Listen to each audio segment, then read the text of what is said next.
Hello students. So now we will continue with our syllabus.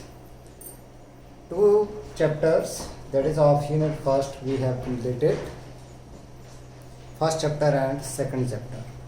First chapter, that was physical world, and second chapter, that was units and measurement. So now unit second, that is very important unit, that is kinematics. It is backbone of physics. Means ये unit आप लोगों को आता है तो you know physics, आप लोगों को फिजिक्स जो है वो सारी समझ में आएगी। इसका मतलब बाकी फिजिक्स समझने के लिए आप लोगों को इस यूनिट की जानकारी होना बहुत ही ज़रूरी है। तो इसको हम लोग बिल्कुल बेसिक से समझेंगे इस यूनिट को।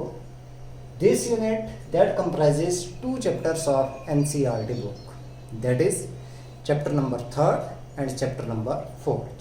So we will start with chapter number 3rd. आप लोगों के पास chapter 3,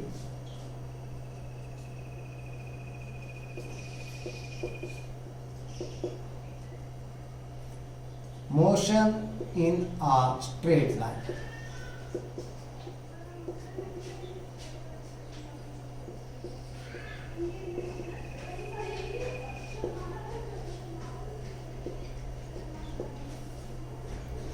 यहां से हम लोग स्टार्ट इस चैप्टर से, motion in a straight line.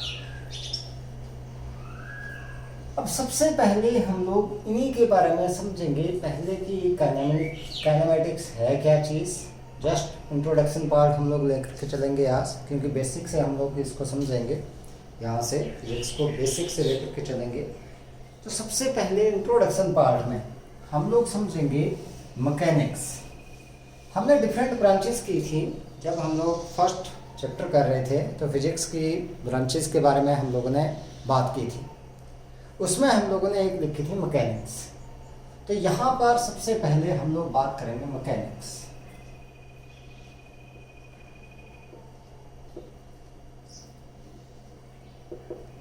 Mechanics क्या है आपके पास? Mechanics is the branch of physics which deals with the study of motion of the material objects, जो कि मटेरियल ऑब्जेक्ट्स के मोशन के बारे में स्टडी करती है। उस ब्रांच को, उस फिजिक्स की ब्रांच को हम लोगों ने क्या बोल दिया? That is known as a mechanics. ठीक है। सो ये क्या हो गया? The branch of physics which deals with the study of a motion of a material objects. The branch of physics which deals with the study of motion of material objects.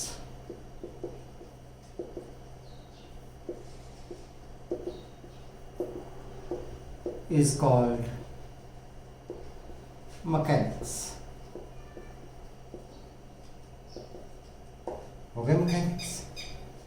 अब क्योंकि motion के बारे में ही हम लोगों ने यहाँ पर पढ़ना है, तो मैकेनिक्स जो है आपके पास, इसको डिवाइड किया हम लोगों ने 3 ब्रांचेस में। It is classified into 3 branches. 3 अलग अलग ब्रांचेस में हम लोगों ने इसको क्लासिफाई कर दिया। पहली आपके पास आ गई स्टैटिक्स, दूसरी आ गई काइनेमेटिक्स और तीसरी आ गई डायनामिक्स। ठीक है। तो 3 ब्रांचेज इसकी आ गई हमारे पास। पहली आप लोगों के पास कौन सी आ गई? That is statics. It is classified into 3 branches. पहली हो गई स्टैटिक्स,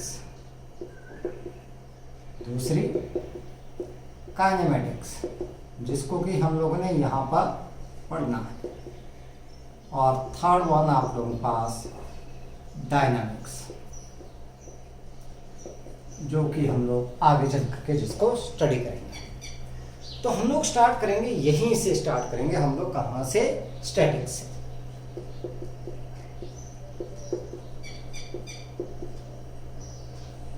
स्टैटिक का मतलब होता है आपके पास एट रेस्ट। At rest. तो इसका मतलब क्या हुआ कि that it is the branch of physics which deals with the study of the material objects eight a rest. वो ब्रांच किसकी? मैकेनिक्स की, जो कि किसके साथ डील करे? With the study of the objects eight a rest. तो हम लोग क्या बोलेंगे? It is the branch of mechanics which deals with the study of materials objects eight a rest. It is the branch of mechanics which deals with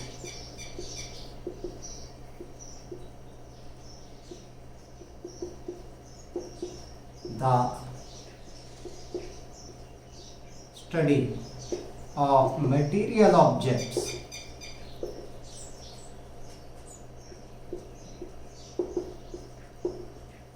at a rest. उसको बोल दिया हम लोगों ने स्टैटिक्स। अब मैं दोनों को थोड़ा सा एक साथ लेकर के चलूंगा, दोनों को, इसको मैं हटा, हम लोग बात करेंगे यहां पर काइनेमैटिक्स की, जिसको हम लोगों ने यहां पर इस चैप्टर में पढ़ना है। इस यूनिट में, पूरी यूनिट में हम लोग स्टडी करेंगे, 2 चैप्टर में हम लोग बात करेंगे। सेकेंड में काइनेमैटिक्स।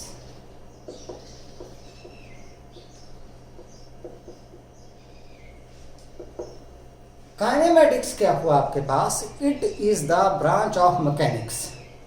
ब्रांच किसकी है? मैकेनिक्स की। Which deals with the study of the motion of the material objects without knowing the cause of motion.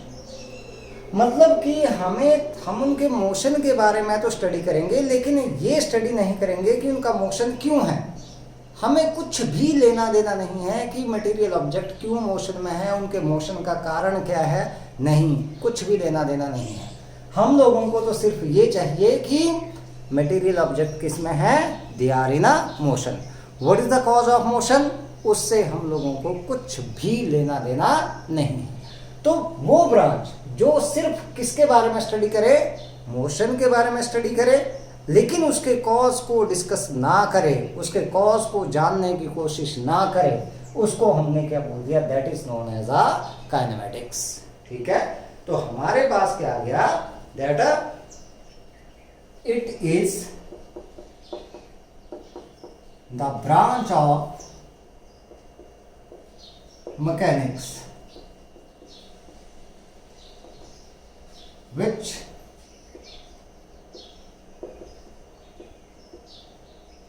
deals with the study of motion of material objects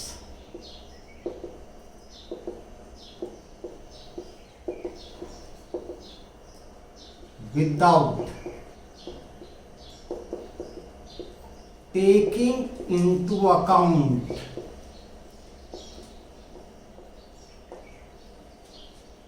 the cause of motion। मतलब कि जो cause of motion को ना साथ में लेकर के चले, सिर्फ किसके बारे में? मोशन के बारे में ही स्टडी करे, उसको हमने क्या बोल दिया? That is known as a kinematics. कि किस वजह से मोशन है, उससे कोई मतलब ना हो, सिर्फ किसकी बात की जाए? मोशन की बात की जाए, उसको क्या बोल दिया हम लोगों ने? That is known as a kinematics. ठीक है, थर्ड वन आपके पास आ जाती है, कौन सी? डायनामिक्स। अब डायनामिक्स क्या हुआ आपके पास? ये भी क्या है? It is also the branch of mechanics which deals with the study of the motion of the material objects, but by taking into account the cause of motion। मतलब ये आपके पास एक तो मोशन को भी स्टडी करेगी और साथ में उस रीजन को भी लेकर के चलेगी कि ये मोशन किस वजह से है। हमें पता है मोशन किसकी वजह से आता है? Due to the force. तो इसका मतलब वहां पर हमारे पास ये जो फोर्स है उसको भी साथ में लेकर के चलेगी। तो इसको हम लोग पढ़ेंगे इस यूनिट से अगले यूनिट। जो थर्ड यूनिट आपके पास आएगा वहां से डायनामिक्स ही स्टार्ट होगी आपके पास। ठीक है, लॉज ऑफ मोशन आप लोगों ने कर रखे हैं 9th क्लास में, तो वो आप लोगों के पास क्या है? That is a dynamics only. तो हमारे पास क्या आ गया, it is the branch of mechanics which deals with the study of motion of material objects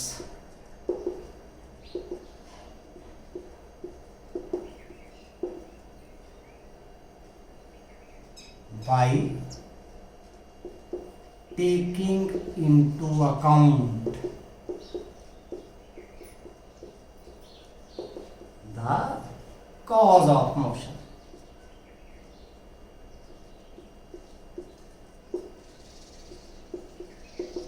means ये किसको, कॉज ऑफ मोशन को भी साथ में लेकर के चलेगी, तो उसको हमने क्या बोल दिया, that is known as a dynamics. ठीक है, तो ये तीन ब्रांचेस आ गई आपके पास किसकी, मैकेनिक्स की, स्टैटिक्स जिसमें ऑब्जेक्ट्स किस में है, रेस्ट में, काइनेमेटिक्स में मोशन के बारे में स्टडी करेंगे लेकिन कॉज के बारे में स्टडी नहीं करेंगे, और डायनामिक्स में मोशन के बारे में स्टडी करेंगे और साथ के साथ कॉज को भी लेकर के चलेंगे कि मोशन हमारे पास किस वजह से आ रहा है। तो हमने बात की यहाँ पर मोशन की ही बात की, तो हम लोग यहाँ पर लेकर के चलते हैं concept of rest and motion. बात करते हैं इसकी concept of rest and motion.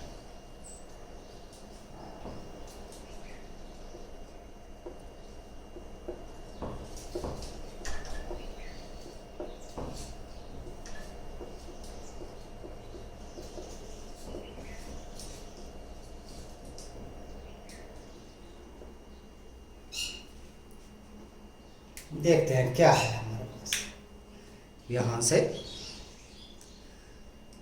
सबसे पहले हम लोग बात करते हैं रेस्ट।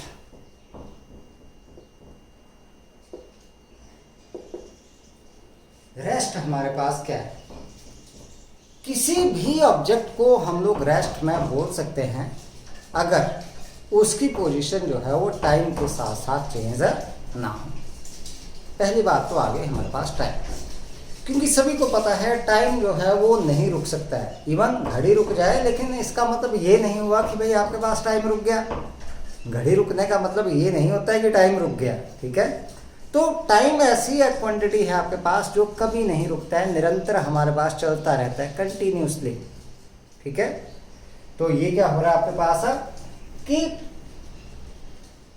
कोई भी बॉडी आपके पास उसको रेस्ट में बोला जा सकता है when it does not change its position with the time. चलो एक बात तो ये होगी, टाइम के साथ इसकी पोजीशन नहीं चेंज होगी, लेकिन ये प्रॉपर स्टेटमेंट नहीं आएगा। साथ ही साथ हमारे पास टाइम के साथ तो इसकी पोजीशन चेंज हो नहीं रही है, और साथ ही साथ जो सराउंडिंग्स है इसकी उसके साथ भी इसकी पोजीशन चेंज नहीं होनी चाहिए, तब हमारे पास बॉडी जो है वो किस में आई, रेस्ट में। तो हम लोग बोल सकते हैं कि that an object is said to be at rest when it does not change its position with time and with respect to the surrounding तो हमारे पास बॉडी किस में आ गई, that is at a rest. तो हम लोग क्या बोलेंगे, an object is said to be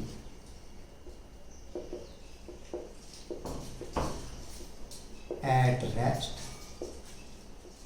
when it does not changes its position with time and with respect to surroundings।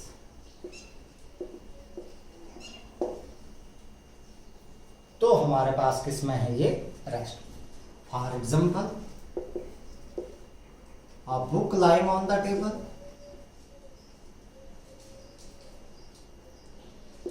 lie on table, a person sitting on chair,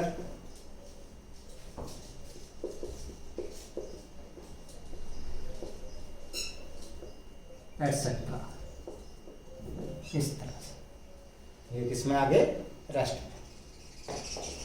दूसरी बात आपके पास motion.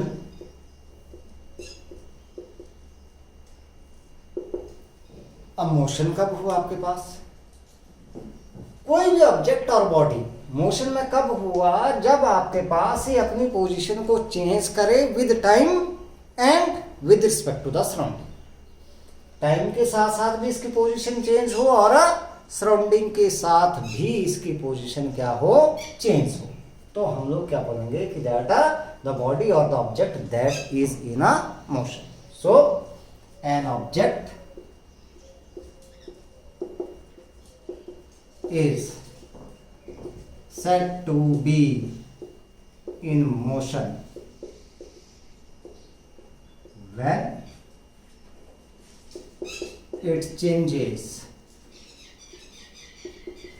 its position with time and with respect to surroundings.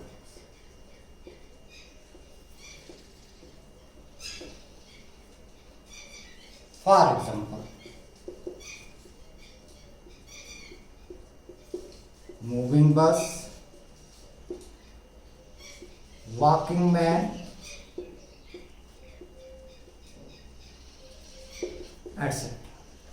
इस तरीके से हमारे पास है। अब यहां पर टाइम इंपॉर्टेंट नहीं है।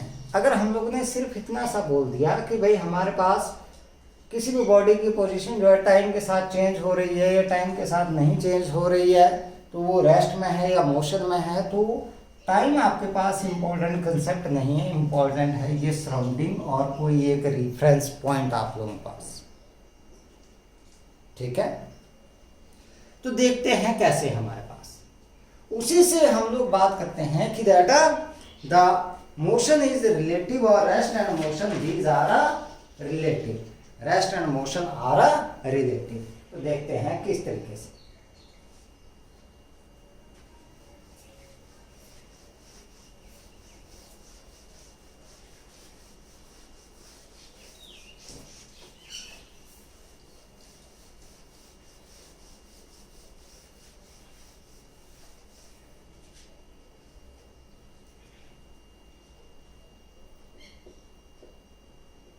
Rest and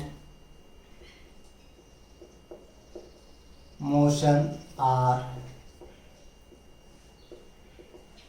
relative। रिलेटिव का मतलब ये नहीं है कि भाई रिश्तेदार हो गए, ठीक है, तो रिश्तेदारी नहीं निकालनी है हम लोगों ने। हम लोग बात करेंगे कि ये किस तरीके से रिलेटेड है। In one situation the given body that may be at rest with respect to one body, and in the same situation that body is in motion with respect to the another body। मतलब same situation में same time के ऊपर एक body तो क्या है, rest में है किसी गिवन बॉडी की रिस्पेक्ट में, और उसी टाइम के ऊपर वो किसी दूसरी बॉडी की रिस्पेक्ट में किस में है, मोशन में। इसका मतलब वो क्या हो गया, उसी टाइम में वो क्या है, मोशन में भी है और रेस्ट में भी है। इट मीन्स क्या हो गया, रेस्ट एंड मोशन क्या हो गए, रिलेटेड हो गए। चलो इसको समझते हैं हम लोग, एक एग्जांपल लेकर के चलते हैं। मान लो आप लोग स्कूल से बस में जाते हो, घर जाते हो, बस में जाते हो, साथ साथ बैठते हो, आप लोग बैठे हैं, बस चल रही है। All of you are in motion with respect to the surrounding because your position is changing with respect to the surrounding. आपकी पोजीशन जो है सराउंडिंग की रिस्पेक्ट में चेंज हो रही है, इसलिए आप लोग क्या हो, you are in motion with respect to the surrounding. But at the same time you are at rest with respect to each other. आप लोग एक दूसरे की रिस्पेक्ट में किस में हो, रेस्ट में हो। जो आपके साथी बैठे हैं, आपके साथ वाली सीट पर बैठे हैं या पीछे वाली सीट के ऊपर बैठे हैं, उसकी रिस्पेक्ट में आपकी पोजीशन जो है वो बिल्कुल भी चेंज नहीं हो रही है। It means you are at rest with respect to your fellow passengers. तो इसका मतलब एक ही टाइम में आप लोग क्या हो, मोशन में हो, और उसी टाइम पर आप लोग किस में हो, रेस्ट में भी हो। लेकिन जो आप लोगों ने रिफरेंस ऑब्जेक्ट्स लिए वो क्या आ गए, अलग अलग आ गए। इसका मतलब rest and motion these are related. हम लोग एक एग्जांपल लेकर के चलते हैं। जैसे मान लो दो ट्रेन हैं, पैरेलल ट्रेन है, आमने सामने बैठे हैं, कोई दो बच्चे बैठे हैं, एक ट्रेन में बैठा है, एक दूसरी ट्रेन में बैठा है, आमने सामने बैठे हैं, ठीक है, विंडो साइड में बैठे हैं। Trains are moving on the parallel tracks in the same direction with the same speed. So their positions that are not changing with respect to each other, it means they are at rest with respect to each other, even they are in motion with respect to the surrounding। लेकिन एक दूसरे की respect में वो किस में आ गए, rest में आ गए, क्योंकि उनकी एक दूसरे की रिस्पेक्ट में तो पोजीशन चेंज ही नहीं हो रही है। इसका मतलब they are at a rest with respect to each other. लेकिन अगर वही ट्रेन क्या है, अपोजिट डायरेक्शन में मूव कर रही है, then they are in a motion.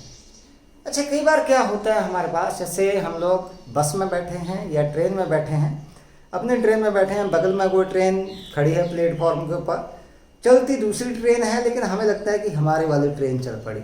Reason क्या है कि that our position that is also changing with respect to the person. उस दूसरी ट्रेन की रिस्पेक्ट में हमारी पोजीशन क्या हो रही है, चेंज हो रही है। So then we are also in a motion. Actual में नहीं है, हम लोग सराउंडिंग की रिस्पेक्ट में नहीं है, लेकिन उस ट्रेन की रिस्पेक्ट में है। चलो मैं आप लोगों को एक बहुत बड़ी एग्जांपल देता हूं। जैसे आप लोग कार में बैठे हो, कार मूव कर रही है, मान लो जो स्पीड है वो है लगभग 100 किलोमीटर पर आवर के ऊपर, हाईवे के ऊपर चली हुई है कार। अगर हम लोग देखें सराउंडिंग में, जो रोड के साइड में जो ट्रीज होते हैं, हमें लगता है कि पीछे की तरफ को भाग रहे हैं, बिल्कुल जो काफ़ी स्पीड से क्या हो रहा है, पीछे की तरफ को भाग रहे हैं। क्या वो सच में भाग रहे हैं? Are they in motion? अगर हम लोग देखें with respect to the surrounding, they are at rest. Actual में वो किस में है, they are at a rest. लेकिन with respect to us, they are in motion.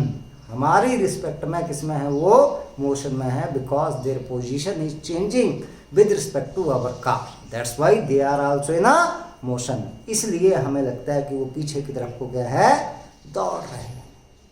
ठीक है, तो इसीलिए हम लोग क्या बोलते हैं, that rest and motion these are relative, because in the given situation one body that may be at rest with respect to one body, and at in the same situation the body that is in motion with respect to the another body। एक में क्या हो गया, rest में हो गया, और दूसरे में क्या हो गया, वो मोशन में आ गई। That's why rest and motion these are related. ठीक है, तो ये एग्जांपल आप लोग कर सकते हैं। हम लोग बात करेंगे यहां पर टाइप्स ऑफ मोशन की।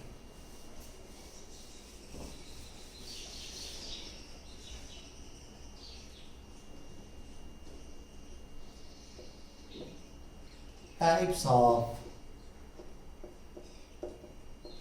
मोशन, तीन तरह के मोशन हम लोग पढ़ेंगे यहाँ पर, क्योंकि हम लोग इंट्रोडक्शन पार्ट कर रहे हैं आज, तो थोड़ा थोड़ा सीखेंगे हम लोग आज। पहले है हमारे पास रेक्टिलिनियर और ट्रांसलेटरी मोशन। फर्क पता होना चाहिए।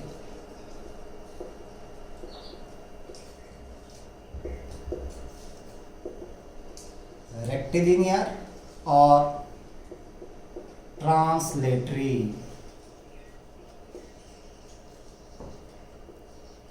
Motion,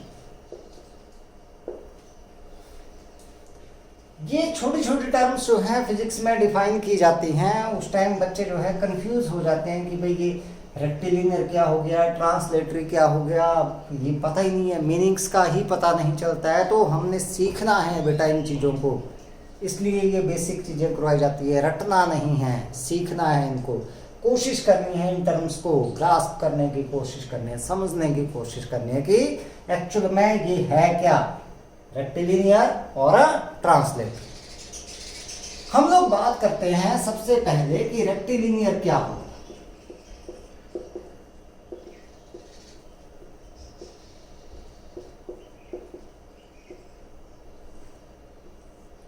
rectilinear motion, it is the motion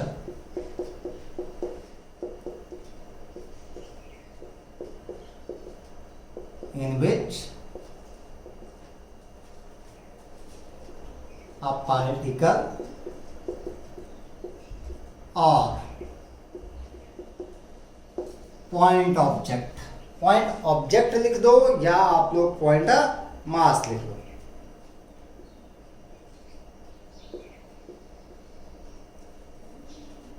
Point mass body is moving along a straight line. Is moving along a straight line. So it means rectilinear motion is a straight line motion. Straight line motion जिसकी आपके पास कोई भी thickness नहीं है। चलेगा कैसे, straight चलेगा, बिल्कुल स्ट्रेट चलेगा, लेकिन थिकनेस बिल्कुल भी नहीं है।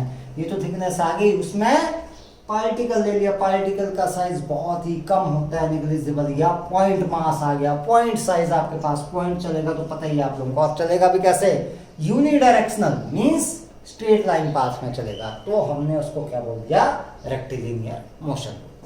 ठीक है, अब दूसरा आ गया कौन सा, ट्रांसलेटरी। भाई इसमें क्या फर्क आ गया,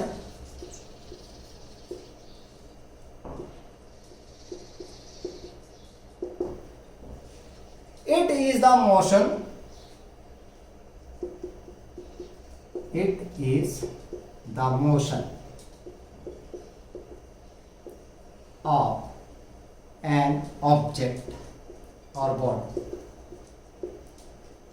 विच is not a point mass।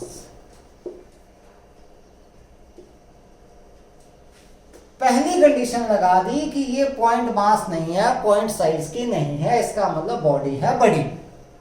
जैसे हमारे पास ये डस्टर आ गया, कोई बड़ी बॉडी आ गई, बस आ गई, ट्रक आ गया आपके पास, इस तरीके से बॉडी क्या हो गई, बड़ी आ गई, अब पॉइंट मास नहीं। ठीक है, सच दैट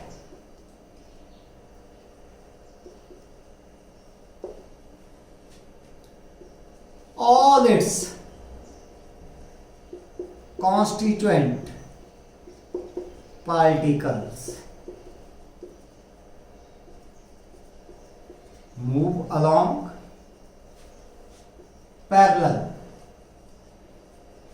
straight lines।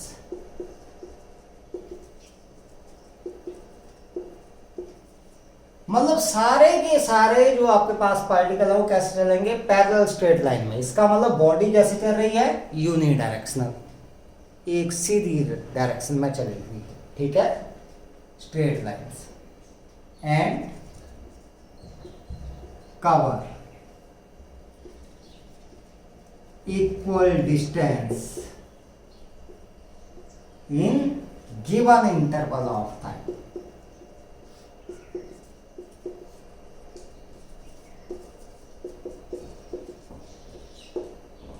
इसका मतलब आपके पास क्या हुआ कि जो बॉडी है आपके पास, that is moving along moving in the given direction, किसी गिवन डायरेक्शन में चली हुई है। जैसे ये डस्टर है आपके पास, ये इस डायरेक्शन में ऐसे चला हुआ है, तो सारे पार्टिकल गिवन टाइम में क्या करेंगे, इसके सेम डिस्टेंस ट्रेवल करेंगे और कैसे चलेंगे, along the parallel straight lines. तो बात तो एक जैसी है, जब तक आपके पास क्या है, बॉडी का साइज हो गया पॉइंट मास, तो मोशन को बोलेंगे रेक्टिलिनियर मोशन। और जब बॉडी का साइज क्या हो गया, बड़ा हो गया, तो उसके मोशन को बोल दिया ट्रांसलेटरी मोशन। लेकिन दोनों के केस में डायरेक्शन क्या हो गई आपके पास, यूनि डायरेक्शन हो गई। एक डायरेक्शन में ही आपके पास मूव करेंगे, किसी गिवन डायरेक्शन में मूव करेंगे, किसमें, स्ट्रेट चलेंगे। ठीक है, जैसे मैं स्ट्रेट चल दिया तो मेरा भी जो मोशन आ गया आपके पास वो कौन सा आ जाएगा, that is which one, that is translatory motion, मैंने इसको बोल दिया। ठीक है, तो ये फर्क है आपके पास। ठीक है, फर्क कोई ज्यादा नहीं है। रेक्टिलिनियर में क्या हो गया, पॉइंट मास, और इसमें आपके पास बॉडी पॉइंट मास ना हो करके क्या हो गई, बड़ी बॉडी आ गई आपके पास। बस फर्क इतना सही है, लेकिन चलेंगे कैसे, दोनों के दोनों स्ट्रेट चलेंगे बस। ठीक है, सो दूसरी तरह का जो मोशन है आपके पास, सेकेंड टाइप मोशन, वो है आपके पास circular motion and rotatory motion.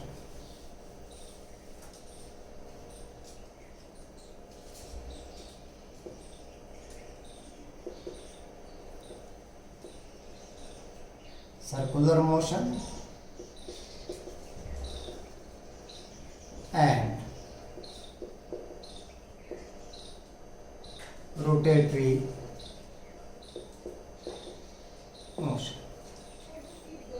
अब इसमें देखते हैं क्या है हमारे पास। सर्कुलर मोशन में बात करते हैं हम लोग।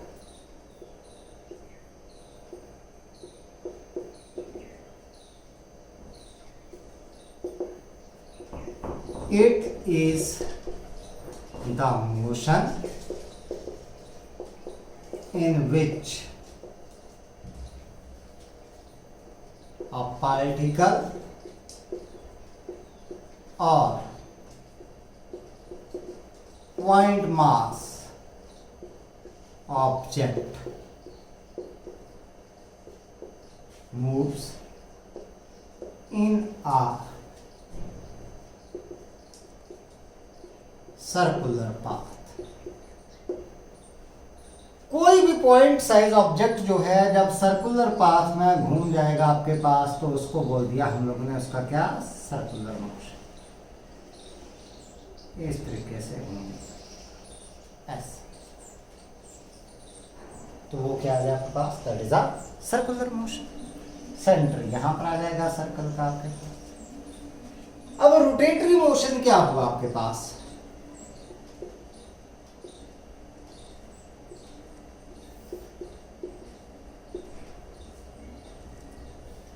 रोटेटरी मोशन ये होता है, जैसे ये डस्टर आ गया, इसको मैंने ऐसे घुमा दिया, ऐसे इस तरीके से घुमा दिया, या ऐसे घुमा दिया मैंने इसको। ठीक है, या ये है आपके पास, इसको घुमा दिया मैंने इस तरीके से, रोटेट करा दिया किसी भी एक्सिस के आगे। ठीक है, जिस लाइन के अबाउट ये आपके पास घूम रहा है उसको बोल देते हैं हम लोग axis of rotation.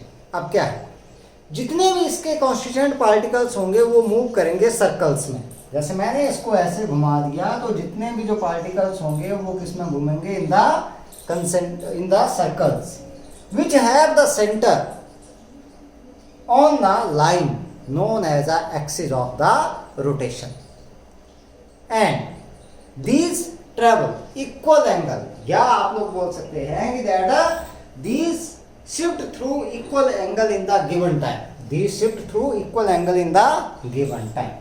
So it is the motion of an object which is not a point mass object, जो कि एक पहली बात पॉइंट मास ऑब्जेक्ट नहीं है, such that all it's constituent particles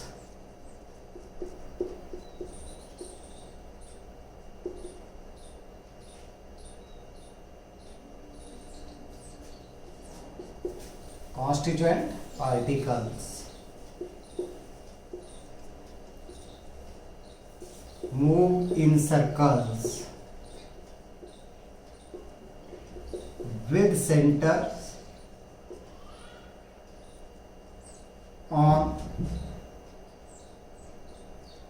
line known as axis of rotation and shifts through equal angle in given interval of time.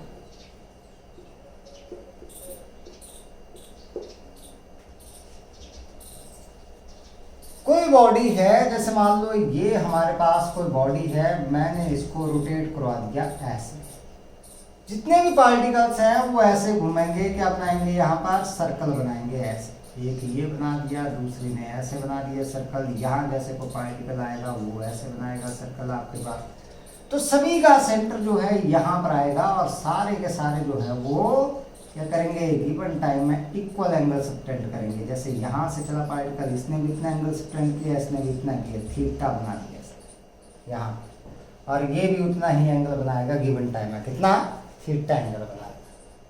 तो इस तरीके से आपके पास इस तरह का जो मोशन आएगा उसको क्या बोल दिया, that is known as a rotatory motion. और जब सर्कुलर पाथ में कोई पॉइंट बॉडी घूम रही है या पॉइंट मास घूम रहा है तो उसको क्या बोल दिया हम लोगों ने, that is known as a circular motion. ठीक है, अब बात करते हैं तीसरे तरह का motion, third type of motion, that is oscillatory motion and vibratory motion.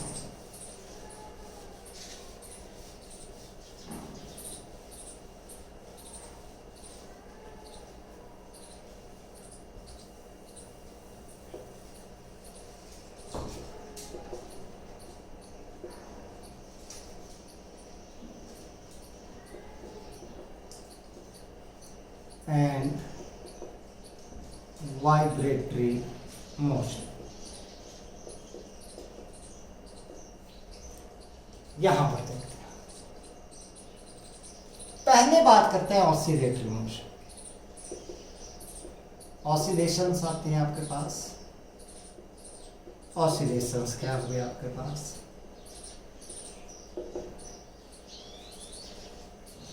ये क्या हुआ, it is a motion in which a body moves, it is the motion in which a body moves to and fro or back and forth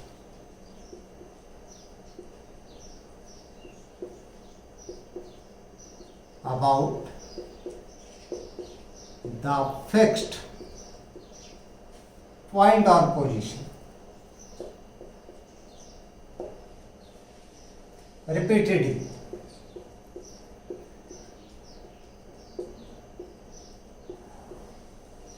ठीक है, कैसे करेगी, repeatedly in a definite interval of time।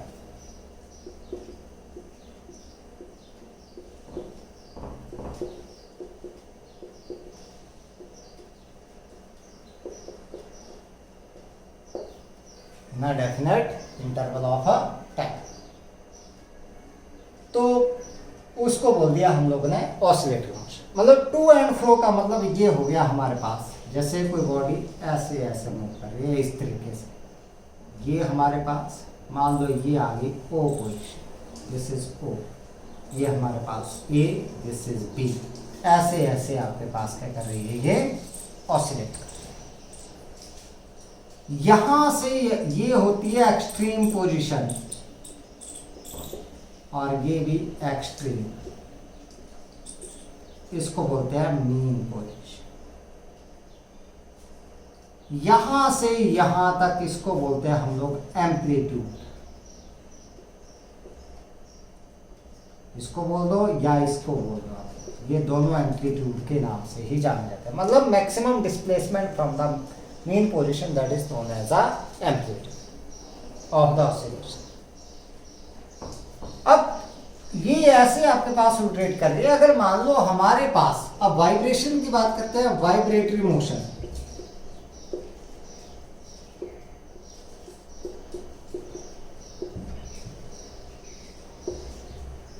जैसे मान लो ये है आपके पास, पहले ऐसे है, मैंने क्या किया, एम्पलीट्यूड को कम कर दिया, बिल्कुल कम कर दिया, और इस तरीके से ये आ गया। अब आपके पास इस तरीके से बहुत कम हो गया, एम्पलीट्यूड कम हो गया, तो क्या हो रहा है, सिर्फ vibrations. So when the amplitude of the oscillatory motion is very small, then its motion is known as a vibratory motion. तो उस मोशन को क्या बोल दिया हम लोगों ने, vibratory motion. So when the amplitude of oscillatory motion is very small, then it is called a vibratory motion. So when the amplitude of vibratory motion is very small, then it is called, when the amplitude of oscillatory motion, this is oscillatory, is very small, then it is called vibratory motion.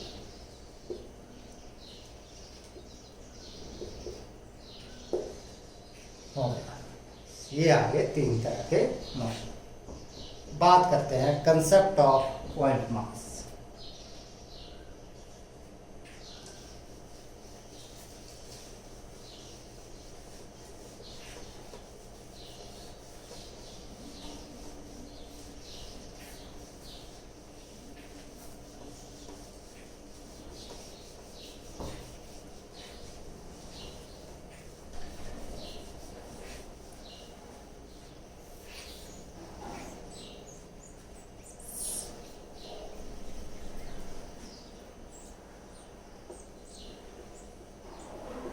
Concept of point mass. हम कब जो है किसी भी object को point mass कब ले सकते हैं? फिजिक्स में ये जरूरी नहीं है कि किसी बॉडी का साइज जो है बिल्कुल पॉइंट साइज हो तभी हम लोग उसको पॉइंट मास मान सकते हैं। नहीं, ये कंपल्सन नहीं है। डिपेंड करता है उसके मोशन के ऊपर और उसके वजह से जो डिस्टेंस ट्रेवल्ड है उसके ऊपर डिपेंड करता है ये। ठीक है, तो कोई भी ऑब्जेक्ट जो है हमारे पास, that can be taken as a point mass when the distance travelled और covered by it is much greater than its own size. ठीक है, तो हम लोग बोल सकते हैं कोई भी जो ऑब्जेक्ट है आपके पास during its motion, that can be considered as a point object when it covers a distance much greater than that of its size. ठीक है, so an object can be considered as point mass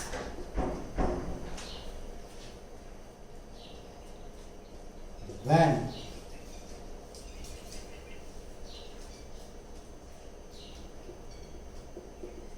during its motion it covers large distance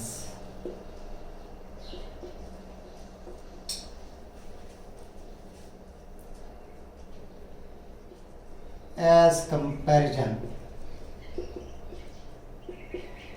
to its size in the given interval.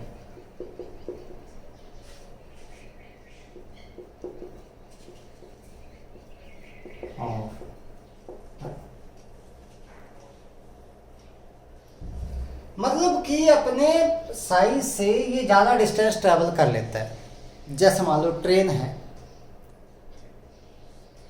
Train क्या करती है, बहुत fast चलती है, तो दो स्टेशन के बीच में जब भी ट्रेन ट्रेवल करती है, then the distance traveled by the train that is very large in comparison to its size. It means that the train that can be considered as a point mass.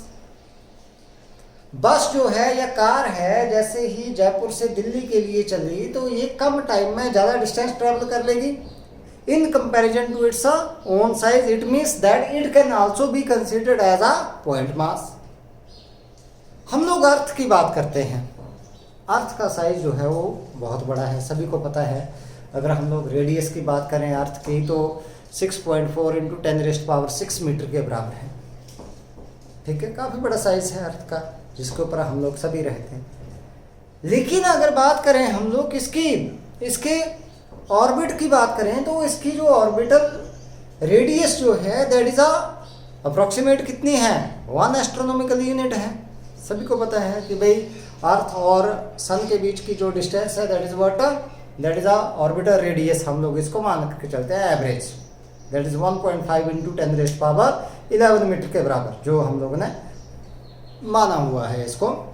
तो during the revolution of earth around the sun, the earth that can also be considered as a point mass means अर्थ जो कि हम लोगों को इतनी बड़ी दिखाई देती है, इतनी बड़ी है अर्थ, वो भी क्या मानी जा सकती है, that can also be considered as a point mass. उसको भी हम लोग point mass ले सकते हैं. कब, जब इसके द्वारा जो डिस्टेंस ट्रेवल्ड है that is a very large as comparison to its own size. अपने साइज से ये डिस्टेंस क्या करती है, ज़्यादा ट्रैवल करती है. तो इसलिए पॉइंट मास का कंसेप्ट जो है वो डिपेंड करेगा किसके ऊपर, distance travelled by the object. ठीक है, इन the given interval of time. बात करते हैं हम लोग frame of reference. Frame of reference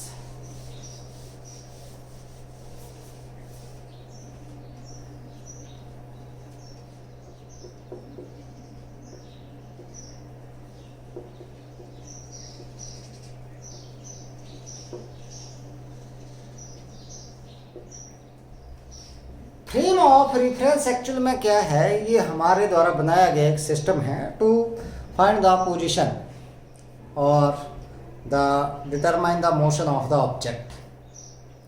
so this frame of reference that consist of the 3 coordinate axis, x axis, y axis and z axis, which are mutually perpendicular to each other. These 3 axes are supposed to attach to an observer with a clock, with respect to which he determines, he मतलब observer determines the position, velocity, acceleration etc. of any moving object. जिनकी respect में जो observer है वो determine करता है क्या, position किसी भी ऑब्जेक्ट की किसी टाइम में, या उसकी वेलोसिटी, या उसका एक्सेलरेशन, या उसकी डायरेक्शन ऑफ मोशन. मतलब डायरेक्शन, वेलोसिटी फाइंड आउट कर रहा है तो डायरेक्शन ऑफ मोशन जो है उसकी साथ की साथ आ रही है. तो उस सिस्टम को, उन 3 कोऑर्डिनेट एक्सिस के सिस्टम को ही क्या बोल दिया हम लोगों ने, that is known as a frame of a reference. ठीक है, तो फ्रेम ऑफ रेफरेंस हमारे पास क्या हुआ, frame of reference is a system of the coordinate axis attached to an observer. क्या हुआ आपके पास, it is the system of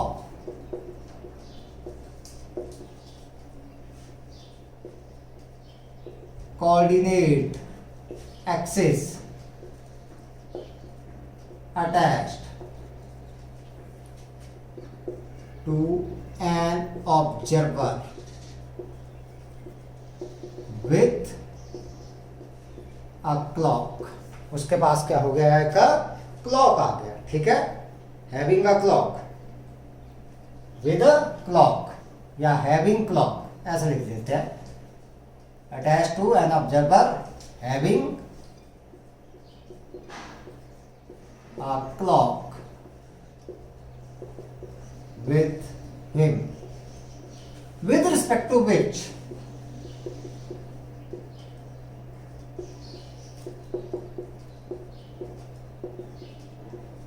he determines the position, velocity, acceleration, etc. of the object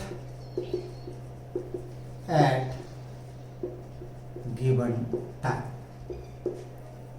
तो उसको बोल दिया हम लोगों ने फ्रेम ऑफ रेफरेंस। मतलब यहां पर हमारे पास ही आ गए 3 एक्सिस का सिस्टम। ये आ गई एक्स एक्सिस, ये आ गई वाई एक्सिस, ये आ गई कौन सी जेड एक्सिस, और ये आ गया ऑरिजिन। यहां पर बैठा दिया ऑब्जेक्ट को अटैच। इनकी रिस्पेक्ट में हमारे पास ये क्या करेगा, डिटरमाइन करेगा किसको, पोजीशन को ऑब्जेक्ट की, वेलोसिटी हो गई, एक्सेलरेशन हो गया, मतलब उसके मोशन को क्या करेगा, ये डिस्क्राइब करेगा। तो इसी सिस्टम को क्या बोलते हैं हम लोगों ने, that is known as a frame of a reference. ठीक है। सो यहां पर जो पोजीशन ऑफ द ऑब्जेक्ट है that is described in terms of the coordinates, position coordinates कौन सी, एक्स वाई एंड जेड। इसके टर्म में जो है वो किसको देगा, ये पोजीशंस को देगा, that is in terms of the position coordinates. अब ये जो फ्रेम ऑफ रेफरेंस है ये दो तरह की आती है। पहली आपके पास आती है inertial frame of reference.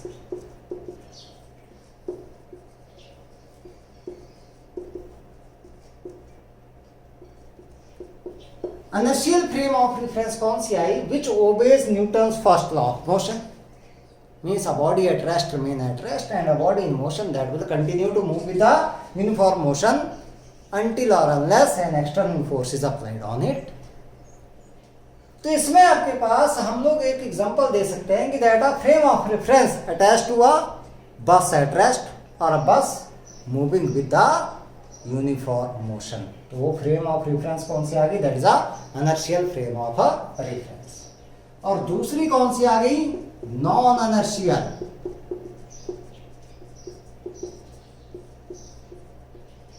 Frame of reference. Non inertial frame of reference वो आ गई which do not obey Newton's first law of motion. इसका मतलब a frame of reference attached to a bus moving with non-uniform motion means having accelerated motion। तो उस frame of reference को क्या बोल दिया हम लोग ने, that is a non inertial frame of a reference. ठीक है। तो ये हमारे पास आ गई फ्रेम ऑफ अ रेफरेंस। बात करते हैं हम लोग इसकी, that is a motion in 1, 2 and 3 dimensions.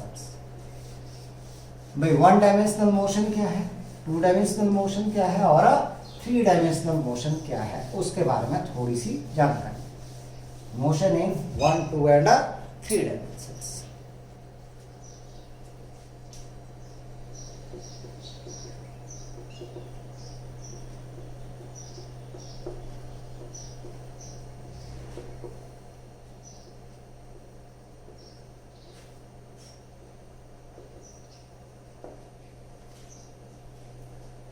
पहले बात करते हैं 1 डायमेंशनल मोशन।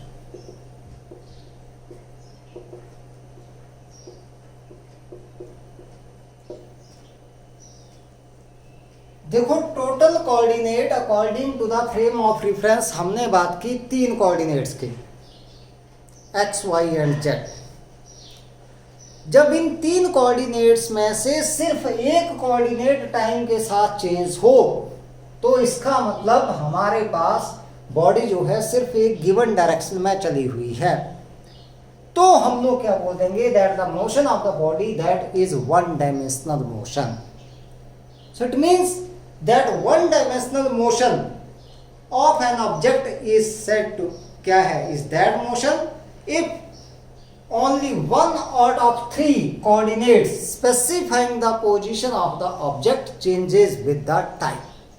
इसमें क्या आ गया आपके पास, that only 1 out of 3 coordinates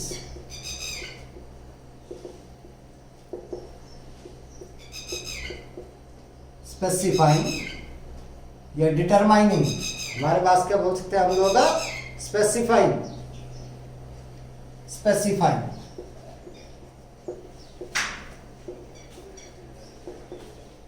the position of body changes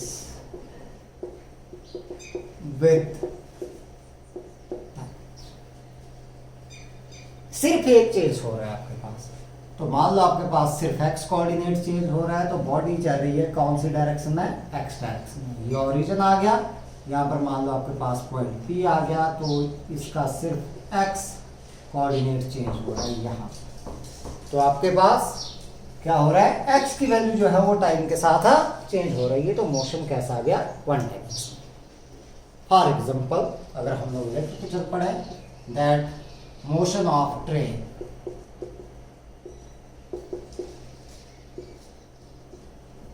along straight railway line, that is one dimensional, हम लोग मान सकते, ठीक है।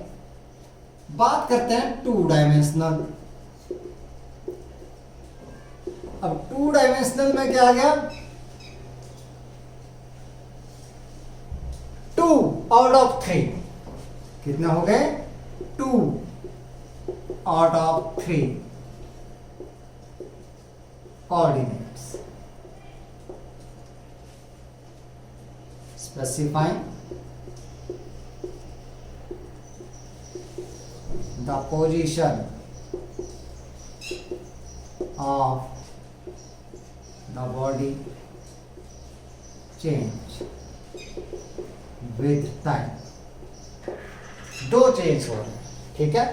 तो दो चेंज होने का मतलब ये हमारे पास आ गया, जैसे मान लो एक्स और वाई है, एक्स एक्सिस ले ली, ये वाई एक्सिस, यहां पर तो मान लो ये आ गया पी पॉइंट, यहां से ये आ गई एक्स और ये आ गई वैल्यू वाई की आपके पास, तो पी के कोऑर्डिनेट आ गए एक्स एंड वाई, दो कोऑर्डिनेट चेंज हो रहे हैं टाइम में। तो फॉर एग्जांपल अगर हम लोग ले लें insect crawling on the floor,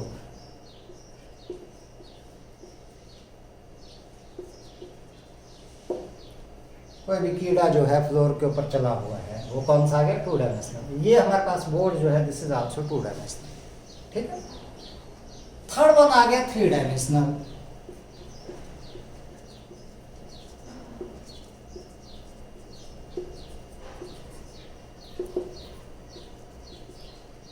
जब all the three coordinates specifying the position of object or body changes with time, change with time, तीनों के तीनों हो रहे। जैसे मान लो आपके पास ये आ गया एक्स वाई जेड, ये आ गया कोई पॉइंट पी और इसके कोऑर्डिनेट एक्स वाई जेड। जैसे मान लो a kite flying in the air, आपके पास फ्लाई कर रहा है, बजिंग बी, इस तरीके से ऐसे ऐसे ऐसे ऐसे ऐसे ऐसे ऐसे ऐसे आपके पास चेंज हो रहे हैं वो आपके पास, तो भी क्या आ गया आपके पास, that is a three dimensional motion आप लोगों के पास आ गया, ठीक है। तो ये आपके पास मोशन आ गए जब तीनों कोऑर्डिनेट्स क्या हो गए, चेंज हो, ठीक है। So the path of the body during its motion is known as its trajectory, उसको क्या बोल दिया हम लोगों ने, ट्रेजेक्ट्री। जो पाथ आएगा बॉडी का किसी भी मोशन में, जो पाथ डिस्क्राइब करेगी that is known as its a trajectory. किस नाम से जाना गया उसको, ट्रेजेक्ट्री के नाम से जाना। बात करते हैं हम लोग motion in a straight line, motion in a straight line देखते हैं क्या है। अब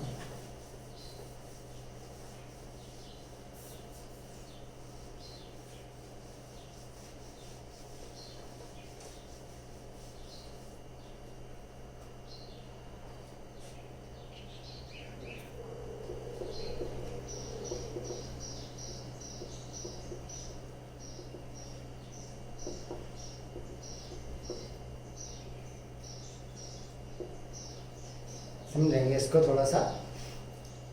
हमारे पास motion in a straight line is a one dimensional motion. कैसा मोशन हुआ? वन डायमेंशनल मोशन, सिर्फ एक कोऑर्डिनेट चेंज होगा विद द टाइम।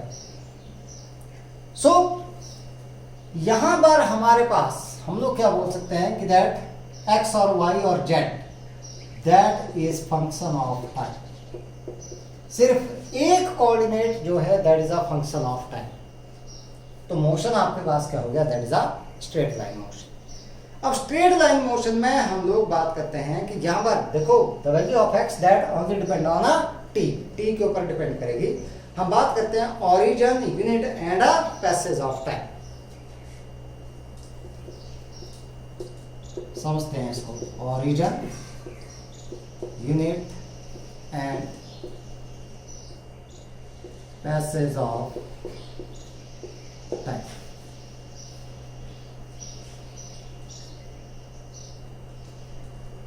मैंने टाइम एक्सिस ले ली है, ध्यान दें थोड़ा सा। This is time axis, time लिया, ठीक है, ये टाइम एक्सिस है।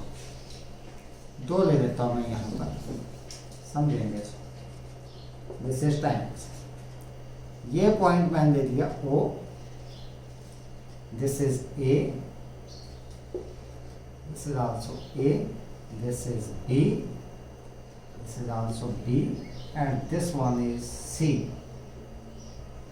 C, ठीक है।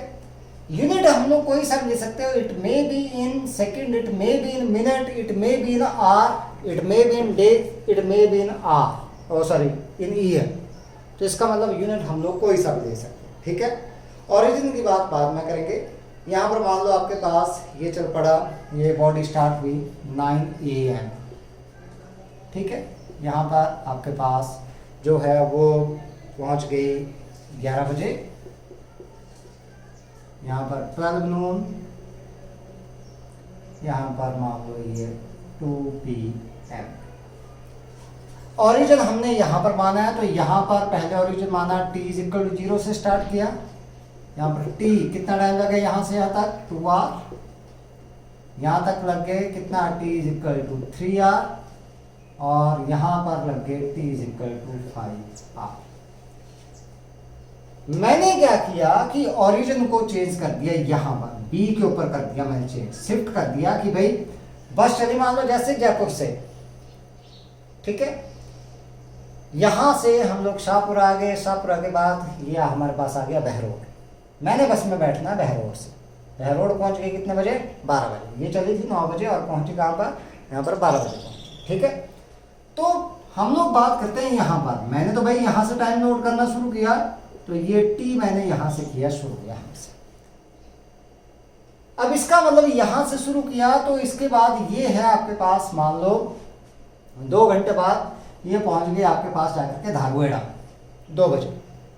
भाई पहुंचेगी तो उतने बजे आपके पास, बैठा तो मैं यहीं से, बस की जो स्पीड है वो तो कम नहीं हुई, तो आपके पास ये यहाँ से B से यहाँ तक का टाइम कितना लगे? That is a 2 hour. पहले भी कितना लग रहा था? यहाँ से यहाँ तक का कितना लग रहा था? 2 आवर। मैंने ओरिजिन मान लिया यहाँ। अब इससे पहले जो थी वो यहाँ पर कोटपुतली भाई कितने बजे पहुंची थी? ये 11 बजे पहुंची थी। तो ऐसा थोड़ी कि मैं बहरोड से बैठा तो भाई मेरे बैठने से ये कोटपुतली पहले कहीं उससे इसके ऊपर कुछ फर्क पड़ा? ये जितने बजे पहुंची थी उतने बजे पहुंची होगी।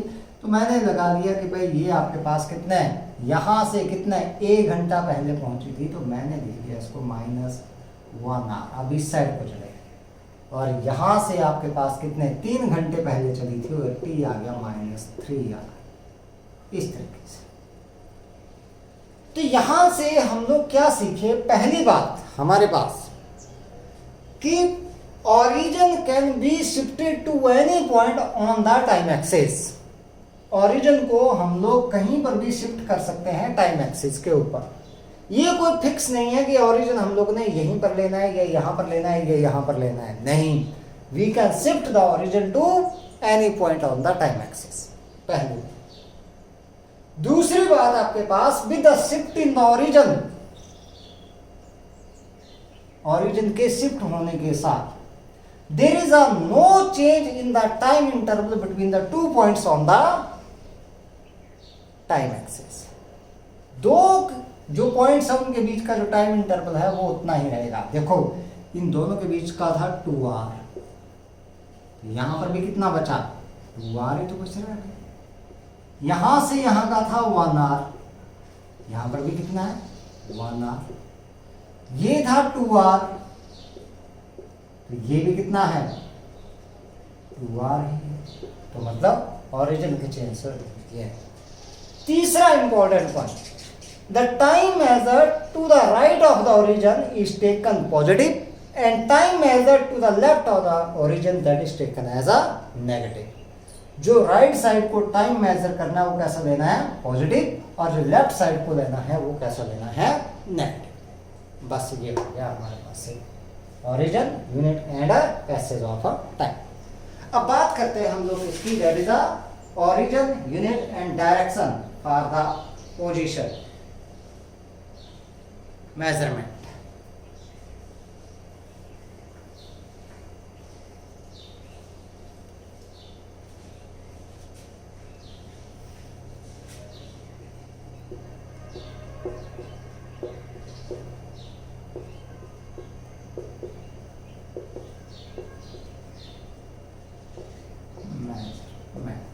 ये हो गया हमारे पास।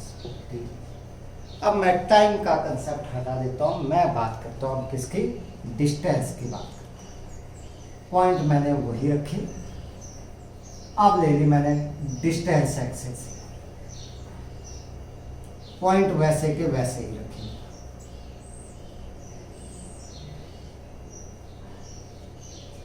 ठीक है, ये हो गई अब position axis. This is position axis x, ऐसे ये। अब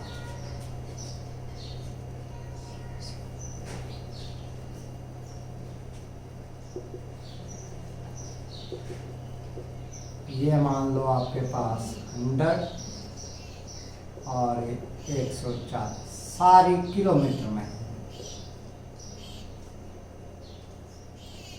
ठीक है, मान लो ओरिजिन मैंने मान लिया यहां पर x0, यहां पर x आ गया कितना 40, इससे पहले यहां पर x आ गया कितना -20, और यहां पर x आ गया -100। इन दोनों के बीच की डिस्टेंस थी 80 किलोमीटर। यहां पर भी कितने बची 80 किलोमीटर ही बची। इन दोनों के बीच की थी कितने 20, भाई यहां पर भी कितने बचे 20 ही बचे। ये थी 40, तो ये भी कितने बचे 40 थी। इसका मतलब origin can be shifted to any point on the position axis। वैसे ही यूनिट हम लोग कोई से भी ले सकते हैं, पहली बात तो हमारा मीटर में भी ले सकते हैं, सेंटीमीटर में भी ले सकते हैं, किलोमीटर में भी ले सकते हैं हम लोग, ये डिपेंड करता है हमारे ऊपर। ठीक है, दूसरी बात हमारे पास यहाँ पर देखो, with the change in the unit, shift in the unit, there is a no change in the distance between the 2 points on the position axis. कोई चेंज नहीं है। तीसरा, distances measured to the right of the origin are taken positive and the distances measured to the left of the origin these are taken as a negative। बस ये हम लोगों ने यहाँ से पॉइंट्स निकाले। ठीक है, लास्ट वन करते हैं हम लोग scalar quantities and vector quantities. इनको पढ़ लेते हैं थोड़ा सा, और स्केलर एंड वेक्टर क्वांटिटीज। सो पहले हमारे पास स्केलर क्वांटिटीज पढ़ रखी है वैसे आप लोगों ने।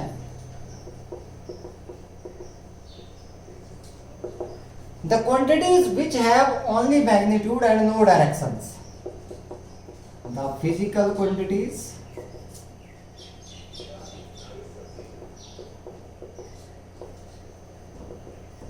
which have only magnitude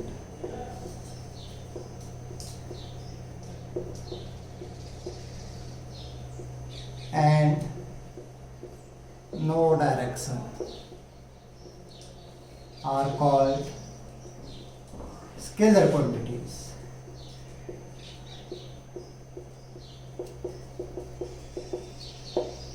for example mass, length, time, speed, work etcetera. ये सारी क्वांटिटीज कौन सी आ गई? स्केलर, जिनका सिर्फ और सिर्फ मैग्नीट्यूड हो और डायरेक्शन के बारे में जो नाम बताया उनको बोल दिया स्केलर क्वांटिटीज। दूसरी आती है vector quantities.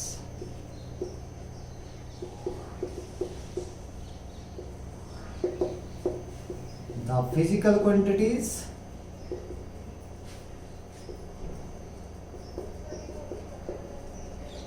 which have both magnitude and direction are called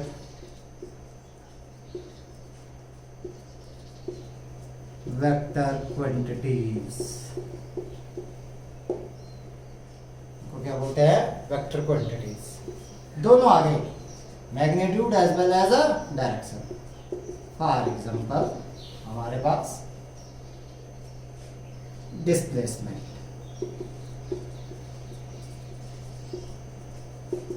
velocity,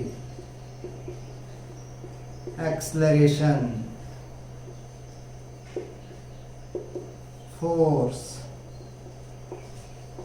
etcetera. Vector जो है हमारे पास डिनोट किया जाता है, vector is denoted by arrow. Arrow से डिनोट करेंगे वेक्टर, ठीक है। और vector quantity that is denoted by putting arrow on the head of the quantity. For example जैसे वेलोसिटी है, वेलोसिटी को हम लोगों ने डिनोट करना है, सिंबल है वेलोसिटी का v और v के ऊपर लगा दिया एरो, तो ये हो गया हमारे पास वेलोसिटी, ठीक है। तो आज के लिए इतना ही है, आगे हम लोग कुछ और पढ़ेंगे बाद में। आज के लिए इतना ही करना है हम लोगों ने। तो अभी ये बेसिक है हमारे पास इस यूनिट का, अच्छे से आप लोगों ने पढ़ना है। Thank you and have a nice day.